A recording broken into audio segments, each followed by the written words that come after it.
Hello, dear students. Today is there one more important topic is here.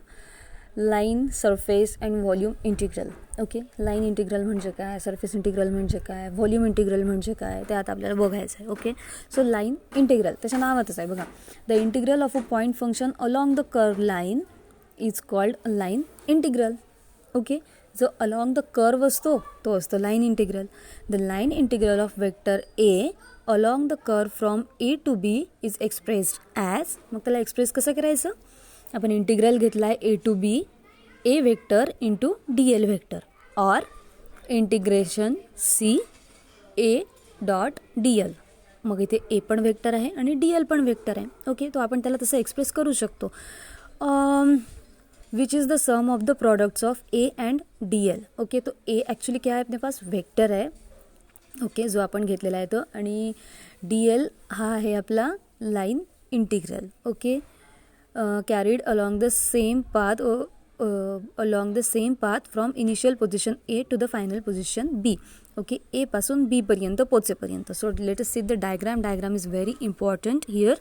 A to B, then draw normal to that surface, then draw tangent to that surface, measure the angle between them, that is theta, and P point is given by P in bracket XYZ. These are its coordinates. Okay, so this is nothing but the line integral. Actually line integral म्हणजे काय, वरती एका सरळ सरळ लाईनमध्ये सांगितलेलं आहे की line integral of a point function along the curve is called line integral. Point फंक्शनचं अलॉंग द कर्व घेतलेलं integral, that is the line integral.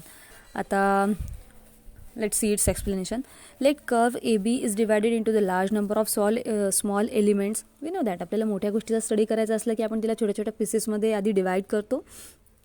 After that त्याच्या एका पीसचा स्टडी करतो and then we integrate it. Okay, so let curve AB be divided into the large number of small element. Let dl be the length of such a element at P. उसकी length जो है वो क्या है, dl है, at the point P है. Theta be the angle between the tangent drawn to the point. Okay, जो tangent हमने निकाली है उसके बीच में का पॉइंट जो है वो थीटा रहेगा. The component of A along the curve tangent P will be A cos theta. आपल्याला त्याच्या मधातला अँगल कोणता घ्यायचा आहे, ए कॉस थीटा घ्यायचा आहे. The product of A cos theta and D L at point P will be A into D L into cos theta. But cos theta actually काय आहे आपल्याजवळ, कॉस थीटाची value. This is the dot product for the one element. आता हा झाला dot product for one element, but we have divided its into large number of small elements. So we have to add the such a dot product for a complete curve from A to B.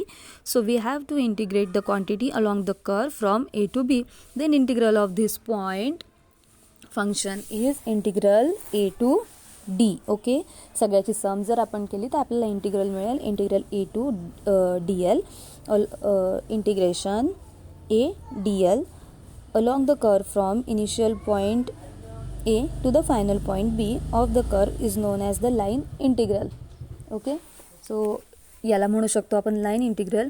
Wien we take the line integral over a close curve, then put a circle on integral sign such as integral circle C. Okay, so ही त्याला express करायची त्याची एक पद्धत आहे. Okay, after that let's see the surface integral. अब surface integral क्या है, the integral of a point function over the surface is closed surface integral. Okay, the integral of a point function over the surface is called surface integral. पहिल्या ह्याच्यात कोणत्या याच्यावर घेतला, along the line घेतला होता, so तो line integral होता. आता हा along the surface है, so therefore it's a surface integral. Consider a vector field A. Let S be any surface in a vector field. Okay, एक vector field घेतला A. S be the vector, S be any vector, any surface in the vector field. Okay, कुठला पण एक vector घेतला आहे आपण S. The surface S may be divided into the large elements such as the area DS. ds is equal to dx into dy, or ds is equal to dx into dz, or ds is equal to dy into dz. Okay, then the surface integral is expressed as, त्याला त्याच्या वेगवेगळ्या कंपोनंट्समध्ये आपण express करू शकतो. So जेव्हा line integral होतो तेव्हा एकच इंटिग्रलचा साईन पुट करायचा. आता इथे एरिया काढतो आहे आपण, सरफेस इंटिग्रल ओके. सो इथे 2 इंटिग्रलचे साईन द्यायचे. Integral sign X, integral sign Y, A into D S, और इंटिग्रल साईन एस, दोघांना कलेक्टिव्हली एकदा एस दिला तरी चालेल आहे, इंटू डी एस. ओके. आता बघायचं आपल्याला व्हॉल्यूम इंटिग्रल. आता व्हॉल्यूम इंटिग्रल काय आहे, जसं आपण लाईन इंटिग्रल बघितलं, सरफेस इंटिग्रल बघितलं. आता व्हॉल्यूम इंटिग्रल काय, the integral of a point function over the volume is called volume integral. आता जे व्हॉल्यूमवर घेऊ आपण that is the volume integral. Consider a vector field A. परत वेक्टर फील्ड ए घेतली आपण. Let V be the any volume in the field. Okay. कुठला पण व्हॉल्यूम घेतला आपण. The volume way may be divided into the small elementary volume having the D V in bracket D V is equal to D X into D Y into D Z. We know that. व्हॉल्यूमचा formula काय, L into L into L, that is L cube. तसंच घेतलं आहे आपण यांनी. Then the volume integral is expressed as. आता volume integral आहे 3 वेळा घेतो, सो त्याचं 3 वेळा इंटिग्रेशन साईन आपल्याला द्यावं लागेल. Okay. Integral X, integral Y, integral Z, that A into D V, और integral V A into D V, और A into D V. Okay. So याला आपण अशा वेगवेगळ्या सायन्सनी डिनोट करू शकतो. जेव्हा लाईन इंटिग्रल काढतो तेव्हा काय असतं, लाईन इंटिग्रलवर आपण एक सर्कल देतो. जेव्हा सरफेस इंटिग्रल काढतो तेव्हा 2 इंटिग्रेशनचे सायन्स देतो किंवा त्याच्याखाली एस लिहितो. आणि जेव्हा व्हॉल्यूम असतो तेव्हा काय करतो आपण, त्याला 3 वेळा इंटिग्रेशनचे साईन देतो किंवा इंटिग्रलच्या खाली व्ही डिनोट करतो. ओके. क्लिअर.